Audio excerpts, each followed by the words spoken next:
Bonjour, aujourd'hui on part pour un voyage assez fascinant. Un voyage au cœur même de notre système nerveux pour tenter de comprendre l'une des expériences les plus universelles qui soit, la douleur.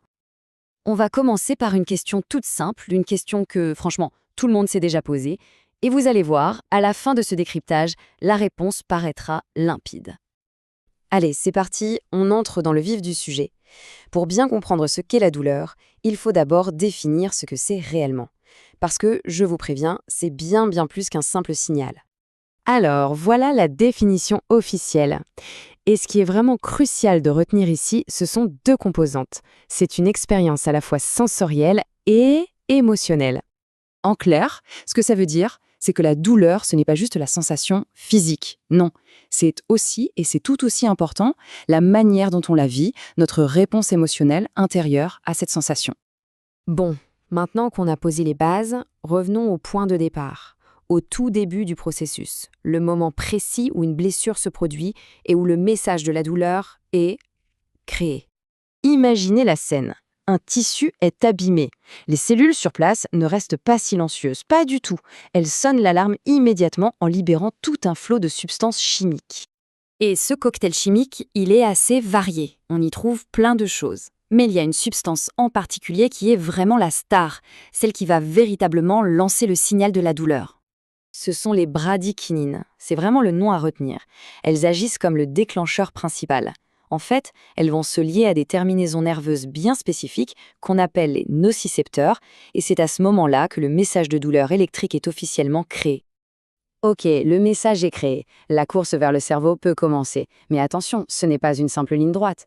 Pour ce voyage, le message va emprunter deux voies nerveuses très différentes. Et ce tableau résume tout parfaitement. On a les fibres A delta, les rapides, c'est l'autoroute, celle qui délivre l'avertissement, la douleur aiguë, immédiate. Et puis on a les fibres C, beaucoup plus lentes. C'est la route de campagne, si vous voulez. C'est elle qui transporte cette douleur plus sourde, plus lancinante, qui s'installe. C'est exactement pour ça qu'une simple coupure avec une feuille de papier, par exemple, provoque d'abord une piqûre vive et ensuite seulement une douleur plus sourde et persistante. Ce sont en fait deux signaux distincts qui arrivent au cerveau à des vitesses différentes. Nos messages ont donc bien voyagé, ils ont remonté la moelle épinière. Maintenant, voyons ce qui se passe quand ils arrivent enfin à destination, à l'unité centrale de traitement, le cerveau. Juste avant d'atteindre le cerveau, dans la moelle épinière, le signal doit passer d'un neurone à l'autre. Pour franchir cet espace, il utilise un messager chimique, une sorte de passeur qu'on appelle la substance P. C'est elle qui permet au message de continuer sa route. Une fois dans le cerveau, le signal n'est pas traité par un seul service. D'abord, il arrive au thalamus, le grand centre de tri. Lui, il l'envoie au cortex somatosensoriel qui va cartographier la douleur, où ça fait mal et comment. Mais il l'envoie aussi au système limbique, notre centre émotionnel. Et c'est ça qui explique pourquoi la douleur est si désagréable et peut être émotionnellement épuisante. Et ça nous amène à une distinction super importante. Le seuil de la douleur, c'est le point où un stimulus devient douloureux. Il est à peu près le même pour tout le monde. Par contre, la tolérance à la douleur, c'est-à-dire le niveau maximal de douleur qu'on peut endurer, eh bien ça varie énormément d'une personne à l'autre. On pourrait croire que c'est une route à sens unique de la blessure au cerveau, mais il y a un rebondissement assez remarquable dans cette histoire. Notre corps a son propre système pour contrôler le volume de la douleur. Et ce système est magnifiquement expliqué par la théorie du portillon ou gate control. C'est une idée révolutionnaire qui nous montre comment on peut moduler la douleur. Et vous l'aurez deviné, c'est ce qui va enfin répondre à notre question de départ.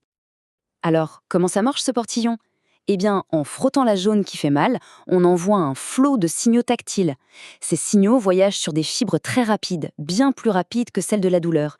Ils arrivent donc en premier au cortillon, dans la moelle épinière, et en gros, ils lui claquent la porte au nez. Le message de la douleur se retrouve bloqué, incapable de monter jusqu'au cerveau. Et ce qui est encore plus fou, c'est que le cerveau lui-même peut décider de fermer cette porte. Il peut envoyer des signaux vers le bas pour bloquer la douleur à la source en libérant ses propres antidouleurs naturelles, comme les endorphines.